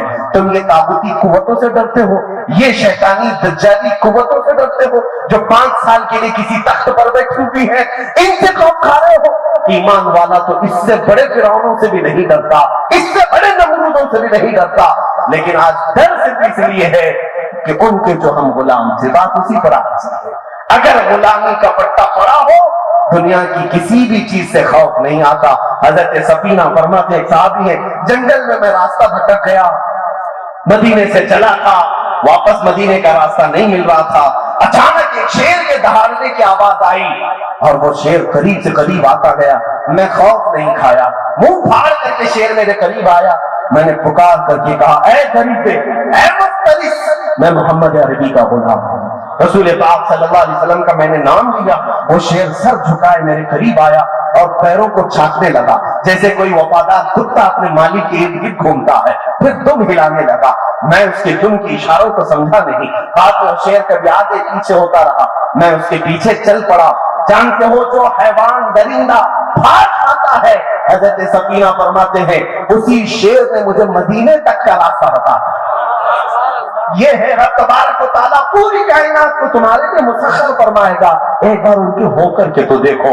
آج عزم کرو اور عہد کرو، میں اسی طرح سے اپنا چہرہ بھی رکھوں جیسے میرے آقا نے مجھے حکم دیا ہے، میں اسی طرح اپنا لباس بھی بناؤں جیسے میرے نبی نے حکم دیا ہے، میں اسی طرح اپنی زندگی کو گزاروں جیسے میرے آقا نے حکم دیا ہے۔ جب اس نبی نے فرمایا تم سب کو محبت ہے میرے آقا سے، آقا فرماتے جعلت قرۃ عینی فی الصلاۃ، نماز میں میری آنکھوں کی ٹھنڈک ہے۔ اگر سچی محبت ہوتی صبح کے وقت بھی بستر چھوڑ دیتے، دوپہر کے وقت دکان بند کر دیتے، آتے اور یہ کہتے میں میرے نبی کی آنکھوں کو ٹھنڈک پہنچانے جا رہا ہوں، میرے آقا کی آنکھوں کو ٹھنڈک پہنچانے جا رہا ہوں۔ اور بزرگوں نے یہ لکھا جو جان بوجھ کر کے ترک نماز کرتا ہے گویا کہ وہ اپنے نبی کی آنکھوں کو ٹھیس پہنچاتا ہے۔ ہمارے اسلاف اور ہمارے بزرگوں نے ہمیں یہ سکھایا ہے۔ آج امت کے پاس حلال لقمے بہت سارے ہیں۔ شیخ علی دقاق رحمۃ اللہ تعالیٰ علیہ کی ایک حکایت میں نے پڑھی تھی، یہ پہاڑوں پر جا کر کے عبادت کرتے تھے۔ ایک دن پہاڑوں کے اوپر یہ لکڑیاں کاٹنے کے لیے بھی جاتے تھے، لا کر کے بیچتے تھے کاٹ کر کے۔ ایک دن دیکھا ایک تھیلا وہاں پڑا ہوا ہے، تھیلی چھوٹی سی، اور اس کو ہلا کر کے دیکھا تو سونے کے سکے تھے، اشرفیاں تھیں۔ ظاہر سی بات ہے راستے میں اگر کسی کو سونے کی اشرفیاں مل جائیں تو اس کے کیا ہے، وارے نیازیں ہیں۔ اور انہوں نے اٹھایا، کہا کہ دل تو نہیں چاہتا کہ اس میں سے میں اپنے لیے کھاؤں، یہ لقطہ ہے، لقطہ کے احکام الگ ہیں شریعت۔ انہوں نے کہا میں یہ کسی مستحق کو دے دوں گا، لے لیا، دل میں ذرا برابر خرابی نہیں آئی۔ نیچے آئے پہاڑ سے اتر کر کے دیکھا ایک حبشی غلام کالا، جس کے ہونٹ چوڑے تھے، معذور تھا، ہاتھ نہیں تھے پیر تو تھے، معذور شخص تھا، بیٹھا ہوا تھا، پسینے میں شرابور تھا۔ شیخ علی فرماتے ہیں مجھے لگا اس سے زیادہ مستحق کون ہوگا، اس کے پاس کھانے پینے کی کوئی چیز نہیں، کچھ نہیں۔ آپ لے جا کر کے وہ سونے کے سکے والی جو تھیلی ہے، اشرفیوں کی تھیلی، اس حبشی غلام کو دے دیتے ہیں، لے تو اپنے خرچے کر، اس میں مزے کے ساتھ زندگی گزار۔ اس حبشی نے کہا اے علی دقاق لے جاؤ اس کو، جہاں سے اٹھایا وہیں رکھو، پچھلے 1 سال سے روزانہ میں دیکھ رہا ہوں، پچھلے 1 سال سے میں اس کو روزانہ دیکھ رہا ہوں، آج تک ہاتھ نہیں اٹھایا۔ میرے عزیز و شیخ علی دقاق فرماتے ہیں کوئی حبشی غلام، وہ اس زمانے کے قطب تھے جنہوں نے ہاتھ لگانے کو بھی منع فرمایا۔ آج ہم ان اسلاف کی روشنیوں کو بھول کر کے دنیا جو ہمیں ہے یہ کرشمے دکھا رہی ہے اس کے پیچھے پڑ گئے۔ موبائل ایپلیکیشن میں اگر تمہیں پیسے بھرنے کی بات آ گئی، سوچا آسانی سے بھر دوں گا، کوئی نہیں دیکھ رہا ہے، میں میچ میں بیٹنگ لگا دوں گا، کسی ایجنٹ کے پاس نہیں گیا، اسی ایپلیکیشن میں بھر دیا 500، کون دیکھ رہا ہے، میرے اکاؤنٹ سے کٹ گئے۔ یاد رکھو اللہ رب العزت علیم و خبیر ہے، لا تأخذہ سنۃ ولا نوم، جس کے پاس تمہیں فیصلہ دینا ہے اسے تو اونگ بھی نہیں آتی، نیند بھی نہیں آتی۔ ہم سے بچ لو گے، آج دنیا سے بچ لو گے، دوست و احباب کو چھپا کر کے تم جوا کھیل لو گے، لیکن دوست و احباب تمہارا نہ فیصلہ کرنے والے ہیں نہ تمہیں سزا و جزا دینے والے ہیں۔ جس کے پاس فیصلہ ہونا ہے اس کی تو شان یہ ہے کہ اسے اونگ بھی نہیں آتی، وہ غافل بھی نہیں ہے کسی چیز سے، تمہارے حالتیں، تمہارے دل کی خبریں وہ سب جان رہا ہے۔ تو یاد رکھو جو نوجوان اس آفت اور بلا میں ملوث ہو گئے ان کے لیے میں کہوں گا کہ تمہارے لیے دردناک عذاب ہے، دردناک عذاب ہے۔ یہ راستہ جو تم نے چنا ہے یہ اسلامی راستہ نہیں ہے۔ اب حرام کی جو وعیدیں ہیں جانتے ہو؟ اللہ اکبر، میرے آقا صلی اللہ تعالی علیہ وسلم نے فرمایا جس نے حرام لقمہ کھایا، سود کا ہو کہ جوا کا ہو، حدیث میں سود کے لیے یہ لفظ آیا ہے، جو راتوں رات کمانے کے چکر میں خواب دیکھتے رہتے ہیں ان کے لیے بھی سنیں آپ، پیسے 1 لاکھ روپے ہیں تو سوچتے مارکیٹ میں گھما دوں گا، لگ کر کے تو آ جائیں گے، لوگ اپنی ضرورتوں کے اعتبار سے یوز کر لیں گے اور مجھے بڑھا کر کے دے دیں گے۔ یہ جو سودی کاروبار میں جو لوگ ملوث ہیں، میرے آقا صلی اللہ علیہ وسلم فرماتے ہیں یہ سود 1 لاکھ 2 لاکھ کھانے کی بات الگ ہے، جس نے 1 درہم کھایا، 1 لقمہ کھایا، گویا کہ اس نے خانہ کعبہ کے سامنے اپنی ماں سے زنا کیا۔ معاذ اللہ رب العالمین، 100 بار معاذ اللہ۔ رونگٹے کھڑے ہو جاتے ہیں، اس طرح کی وعید آئی ہے، اتنی خطرناک وعید کسی اور گناہ پر میں نے نہیں پڑھی، اتنی سخت وعید ہے حرام لقموں کے متعلق۔ مسلمانوں کو تو ان حالات میں میرے عزیزو اللہ کی بارگاہ میں جواب دینا ہے، ہر نوجوان کو، ہر مرد کو، ہر عورت کو، تمہارے لیے حلال راستے کشادہ ہیں۔ تم نہیں جانتے کہ اپنے محنت سے کمانے کے متعلق میرے آقا صلی اللہ علیہ وسلم نے کیا فرمایا؟ فرماتے ہیں اللہ رب العزت کی بارگاہ میں سب سے پسندیدہ عمل کیا ہے؟ دیکھیں تقریباً اللہ تعالیٰ نے 1,24,000 کم و بیش نبیوں میں ایک لقب میرے آقا کو عطا فرمایا، اس لقب کے ساتھ کسی اور نبی کو نہیں بلایا گیا، حبیب اللہ، اللہ کا حبیب۔ حضور صلی اللہ علیہ وسلم کو کہا گیا حبیب اللہ، لیکن یہی لقب اللہ تعالیٰ نے ایک اور جگہ فرمایا، میرے آقا صلی اللہ علیہ وسلم فرماتے ہیں الکاسب حبیب اللہ، اپنے ہاتھ سے حلال کھانے والا بھی حبیب اللہ ہے۔ اپنے ہاتھ سے محنت کر کے حلال کھانے والا حبیب اللہ ہے۔ ہاتھ سے محنت کر کے کھانے کا مطلب یہ نہیں ہے کہ پھوڑا اٹھائے، کدالی اٹھائے، یہی نہیں ہے۔ ہاتھ سے محنت کرنے کے بہت سارے معاملات ہیں، تم آفس میں بیٹھ کر کے ورک کر رہے ہو، یہ بھی محنت ہے تمہاری، تجارت کے دیکھ ریکھ کر رہے ہو، یہ بھی محنت ہے تمہاری، لیکن حرام راستے پر نہ گیا ہو۔ کاشتکاری کرنے والا حلال کما رہا ہے، ٹھیلا کھینچنے والا حلال کما رہا ہے۔ عزیزان گرامی، حلال کمانے میں کبھی اپنے آپ کو ہلکا بھی مت جاننا کہ عیب ہے یہ۔ قلیوبی میں نے ایک حکایت پڑھی، اللہ اللہ، میرے آقا صلی اللہ تعالی علیہ وسلم کے متعلق، اے نوجوانوں، تم راتوں رات بیٹھ کر کے پیسے لگا کر کے اپنے گھر میں حرام کے لیے دروازے کھول رہے ہو، سنو اپنے اس آقائے امت صلی اللہ علیہ وسلم کی بارگاہ میں، سید الانبیاء، سید المعصومین، سید الاصفیاء، حبیب کبریا صلی اللہ تعالی علیہ وآلہ وصحبہ وبارک وسلم حسنین کریمین کے گھر آئے ہیں، دیکھا بچے بھوکے ہیں۔ سیدہ نے کہا کہ ابا جان گھر میں کوئی چیز نہیں ہے، کھجور تک نہیں ہے بچوں کو کھانے کے لیے۔ حضور اکرم صلی اللہ علیہ وسلم نے کیا فرمایا؟ اے فاطمہ، میں جاتا ہوں، دیکھتا ہوں کہ کوئی مزدوری مل جائے تو میں کروں گا اور کما کر کے لاؤں گا۔ کون کہہ رہا ہے؟ اللہ کے حبیب صلی اللہ علیہ وسلم۔ مولانا شہاب الدین قلیوبی نے یہ حکایت لکھی ہے، فرماتے ہیں کہ میرے آقا صلی اللہ تعالی علیہ وسلم مدینے کے باغیچوں کو دیکھتے ہوئے گئے، دور ایک باغیچے کے پاس آپ نے دیکھا کہ ایک مالک باغیچے کا پانی کنویں سے نکال کر کے ڈال رہا تھا درختوں پر۔ حضور اکرم صلی اللہ تعالی علیہ وسلم نے ارشاد فرمایا، کیا مجھے یہاں تیرے باغیچے میں کوئی کام مل سکتا ہے؟ اس نے کہا ہاں، تم میرے اس کنویں سے ڈول گھڑا پانی بھر کر کے درختوں پہ ڈالو، میں بدلے میں کھجوریں دوں گا، 1 گھڑا پانی ڈالو گے تو 2 کھجوریں دوں گا۔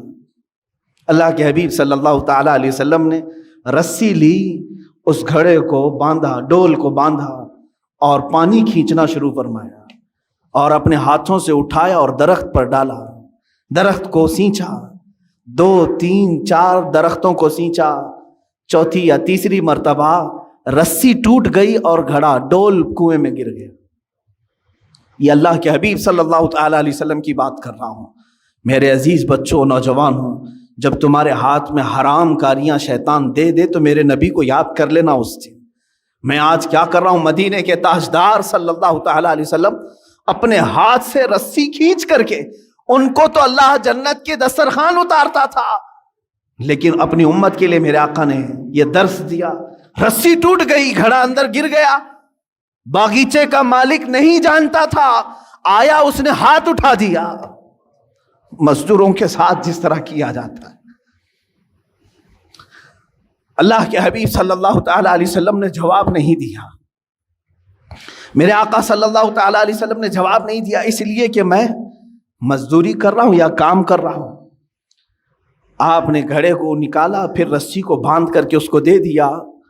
غالباً اس دن 6 یا 8 کھجوریں ملی، وہی لے کر کے حسنین کریمین کو کھلانے کے لیے میرے آقا تشریف لائے، گھر میں تشریف لائے وہی کھجوروں کے ساتھ۔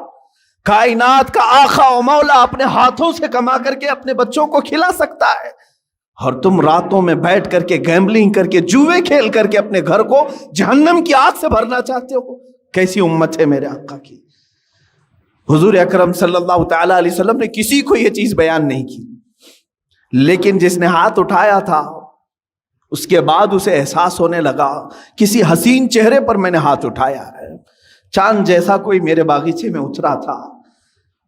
بعد میں بے قراری اتنی بڑی کہ جو گزرتا تھا اسے پوچھتا تھا کہ ایک ایسی شخصیت میرے ہاں آئی تھی، کون ہے یہ؟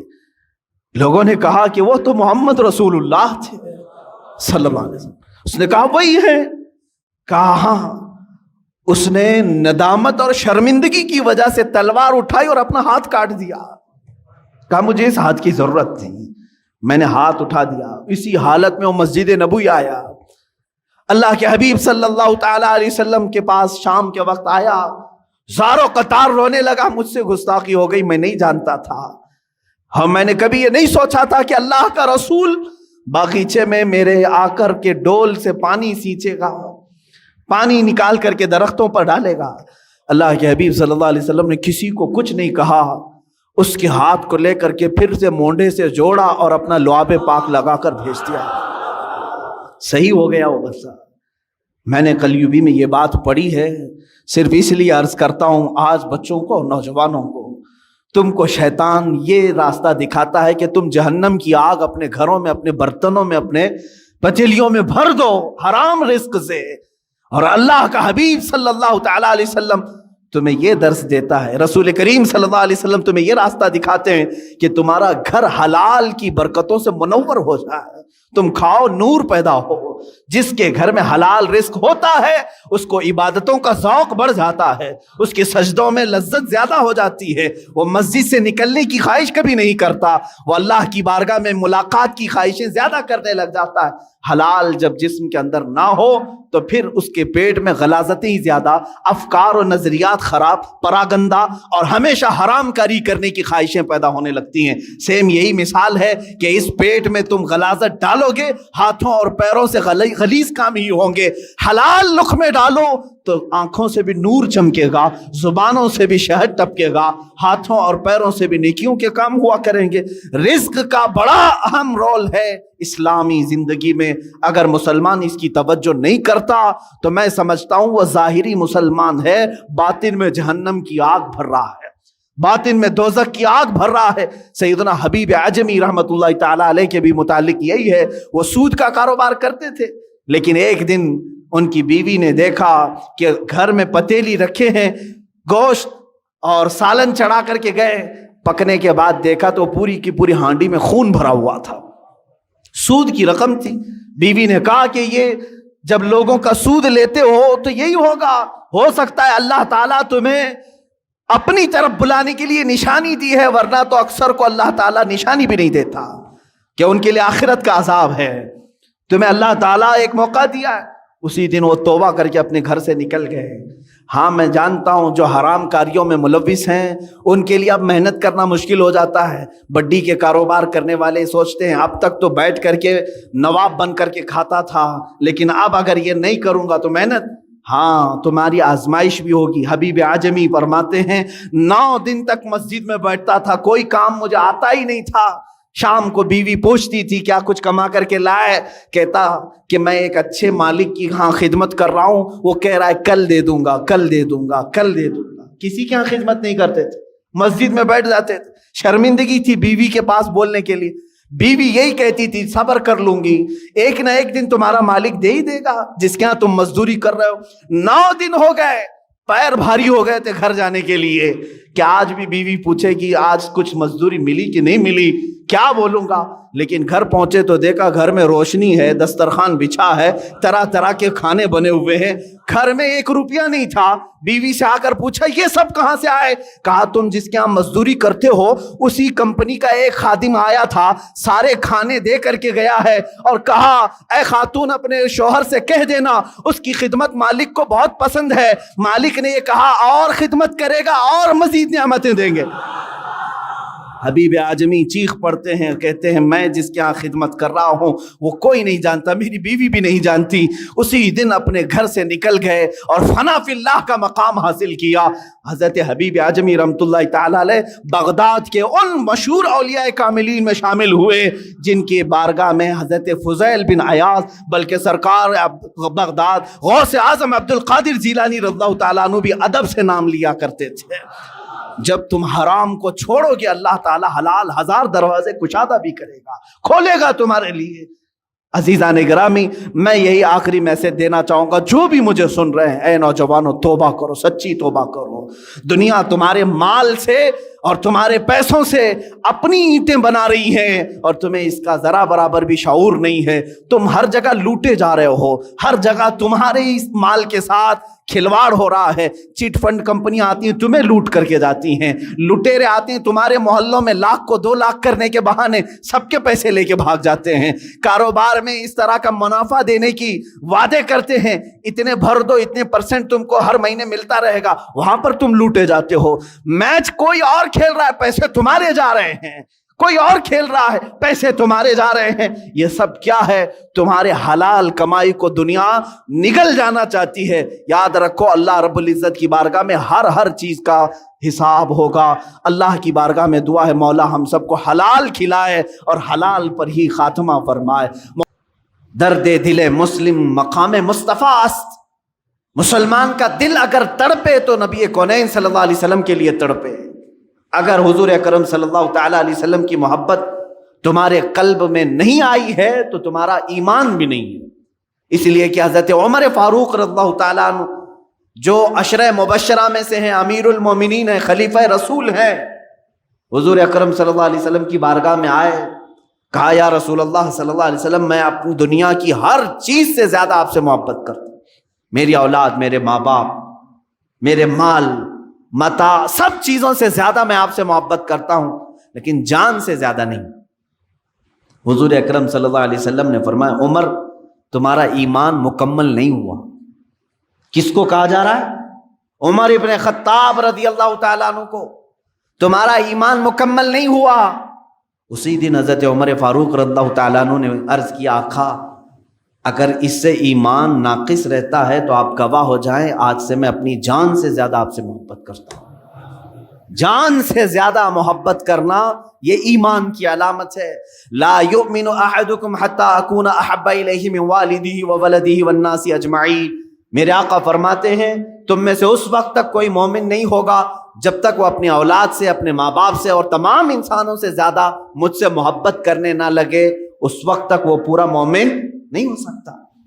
آج ہمیں پرکھ کر دیکھنے کی ضرورت ہے کیا ہمارے اندر وہ ایمان ہے کمال کو پہنچا ہوا؟ ہم ہمارے بچوں کو ہاتھ لگانے سے کس طرح سے چڑ جاتے ہیں؟ ہمارے ماں اور ہمارے باپ کی شان میں اگر کوئی گستاخی کرے تو ہم اس کے ساتھ کیا معاملات کرتے ہیں، کیا سلوک کرتے ہیں، یہ سب کو معلوم ہے۔ اس کا مطلب یہ ہے کہ ہم اپنے رشتہ داروں پر آئی ہوئی کوئی بھی آفت کو برداشت نہیں کرتے، تو یہاں ایمان کو پرکھنے کی ضرورت ہے۔ نام مصطفیٰ پر اگر کسی نے کیچڑ اچھالا اور تم خاموش رہے تو اس کا مطلب ہے کہ ایمان کمال کو پہنچا ہی نہیں ہے، ایمان کسی کا کمال کو پہنچا نہیں ہے۔ جب تم اپنے ماں باپ پر کوئی بھی آفت برداشت نہیں کرتے تو اس کا مطلب ہے کہ نبی کو ابھی ماں باپ سے کم چاہتے ہو، اپنی اولاد سے کم چاہتے ہو۔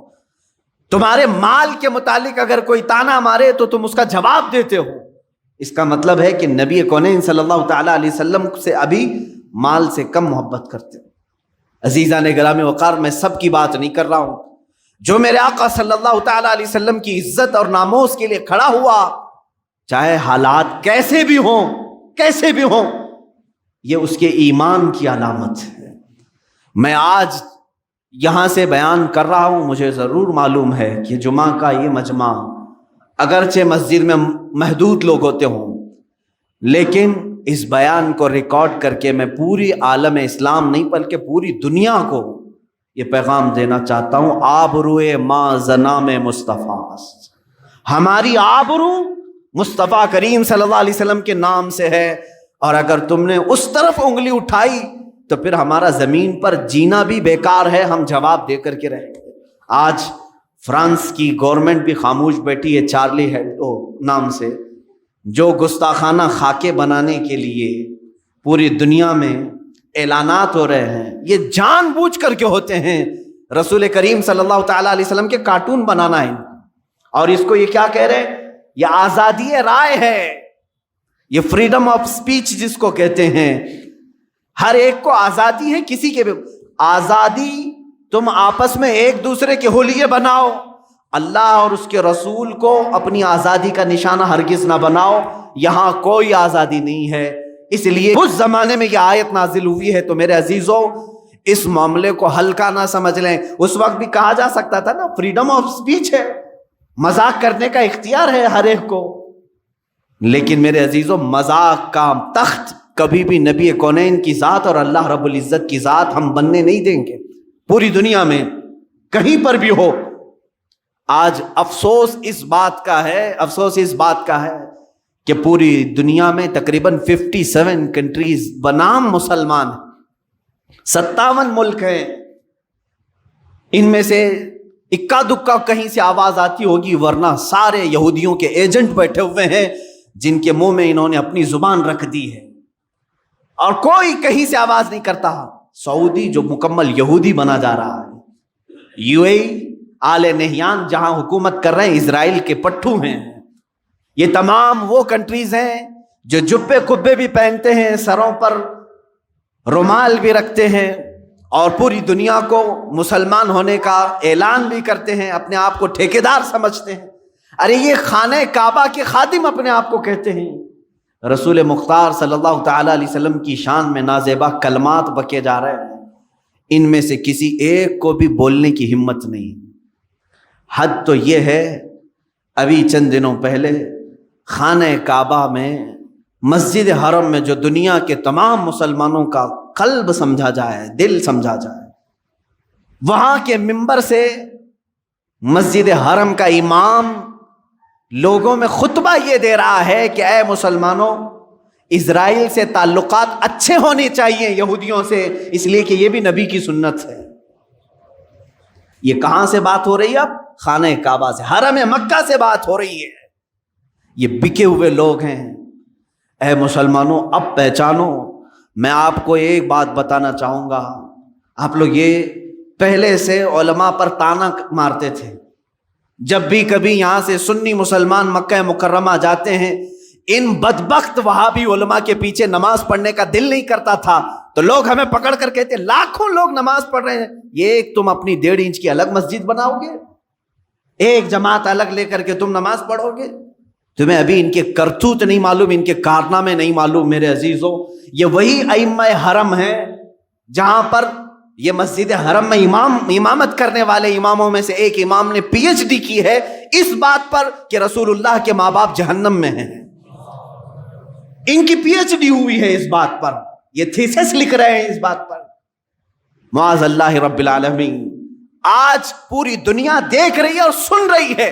اگر عربی نہیں آتی تو ٹرانسلیشن سن کر کے دیکھو، مسجد حرم سے خطبہ دینے والا امام پورے مسلمانوں کو خطبہ دیتا ہے، یہ نہیں کہ مسجد حرم کے صرف مسلمانوں کو، پوری دنیا میں یہ لائیو سنا جاتا ہے اور پہنچایا جاتا ہے، اور وہاں سے یہ تنبیہ کی جا رہی ہے کہ اسرائیل سے تعلقات استوار ہونا چاہیے۔ یہ بولی کس کی؟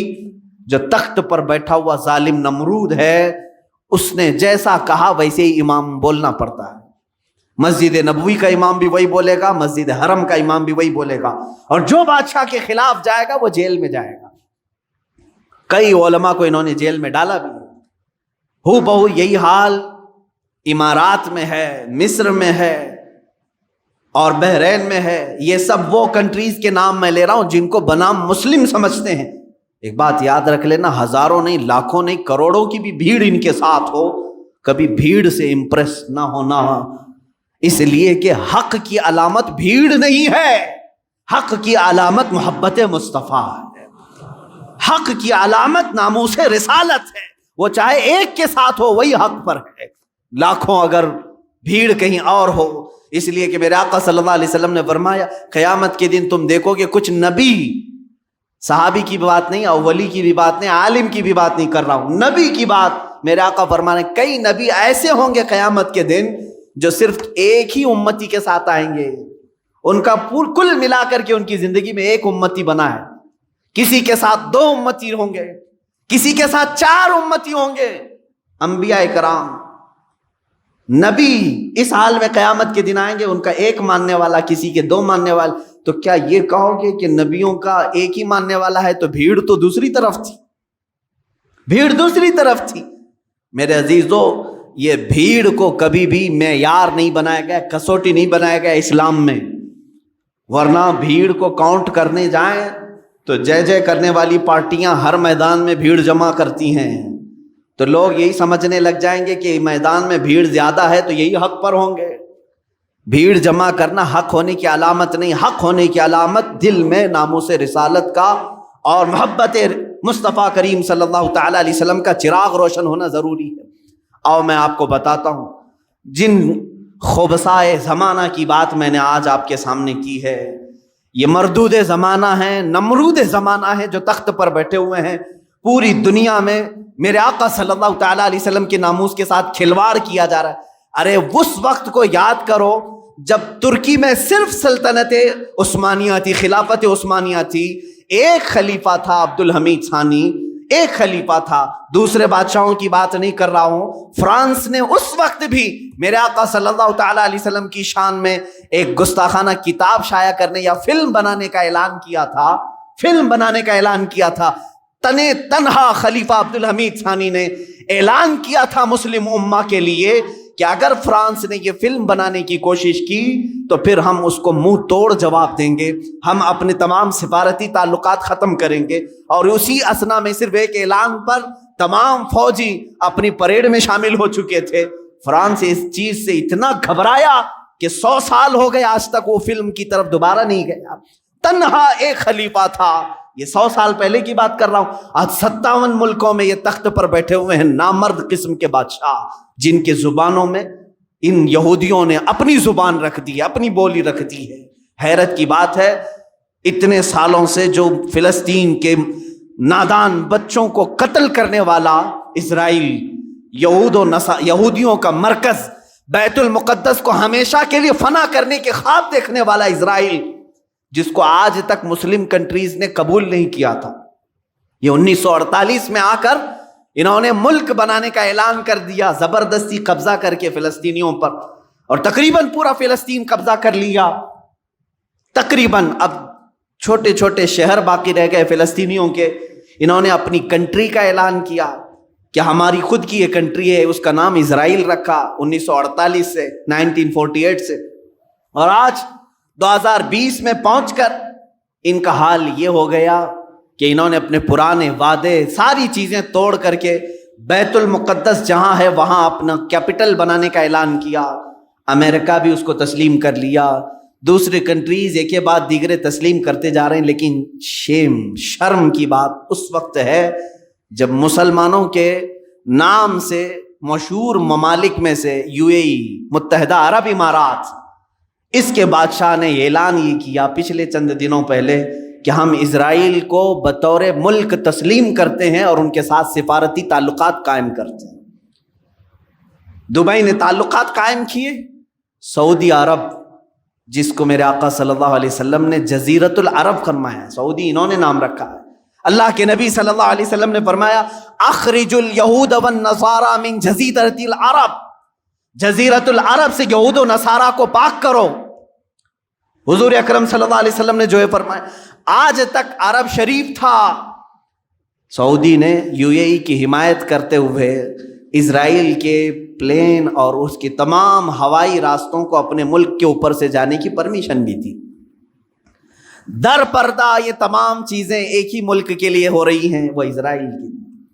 مجھے معلوم ہے میں یہ سخت جملے آج بول رہا ہوں، یہ میرا حق ہے، اور بطور مسلمان یہ میرا حق ہے، میں اپنا احتجاج درج کرا رہا ہوں۔ آج اگر کسی نے کہیں پر بھی ہولوکاسٹ کا ذکر کیا تو اسے مار دیتے ہیں یہودی۔ ہولوکاسٹ کا ذکر کر دیا اگر کسی نے، اسے کہیں نہ کہیں پکڑ کر کے مار دیتے ہیں یا اس پر کیس کرتے ہیں۔ پورے ورلڈ میں کہیں پر بھی ہولوکاسٹ کا ذکر کرنے والوں کو چھوڑتے نہیں ہیں، قانونی چارہ جوئی کی جاتی ہے یا تو اسے ختم کر دیا جاتا ہے۔ کیوں؟ ہولوکاسٹ میں یہودیوں کی بدنامی ہے، ان کی رسوائی ہوتی ہے، ان کی ذلت ہوتی ہے۔ میرے عزیزو، ایک مٹھی بھر جماعت ہولوکاسٹ کا نام برداشت نہیں کرتی، اور پوری دنیا میں 1 ارب سے زیادہ مسلمان اپنے نبی کی شان میں گستاخی کیوں برداشت کر کے بیٹھے ہوئے؟ خاموش تماشائی کیوں ہیں؟ کہیں ایسا تو نہیں کہ جس کو اقبال نے بہت پہلے کہا تھا کہ عرب کو دے کر عجم کے تخیلات، اسلام کو حجاز و یمن سے نکال دو، یہ فاقہ کش موت سے ڈرتا نہیں ذرا، روح محمدی اس کے بدن سے نکال دو۔ ان لوگوں نے یہی کہا تھا کہ یہ بھوکا رہتا ہے، پیاسا رہتا ہے مسلمان، اور موت سے بالکل ڈرتا نہیں۔